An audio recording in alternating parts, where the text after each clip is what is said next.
Hello મિત્રો, તો આજે આપણે છઠ પૂજા વિશે જાણીશું.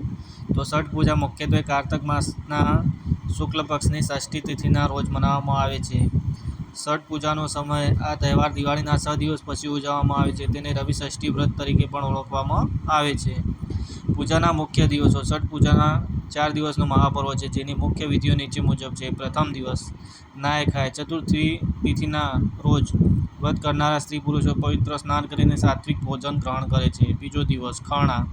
પંચમીના રોજ વ્રત કરનારા આખો દિવસ ઉપવાસ રાખે છે અને સાંજે પ્રસાદ ગ્રહણ કરે છે. ત્યારબાદ 36 કલાકનો નિર્જરા ઉપવાસ કરે છે. ત્રીજો દિવસ સંધ્યા અર્ઘ્ય. ષષ્ઠી તિથિના રોજ સાંજે અસ્ત થતાં સૂર્યને અર્ઘ્ય અર્પણ કરવામાં આવે છે. ચોથો દિવસ ઉષા અર્ઘ્ય. સપ્તમીના રોજ સવારે ઉગતા સૂર્યને અર્ઘ્ય આપ્યા પછી વ્રતનું સમાપન થાય છે. આ પૂજામાં મુખ્યત્વે સૂર્ય ભગવાન, સૂર્યદેવ, તેમની પત્ની ઉષા અને ષષ્ઠી માતાની પૂજા કરવામાં આવે છે. Thank you for watching.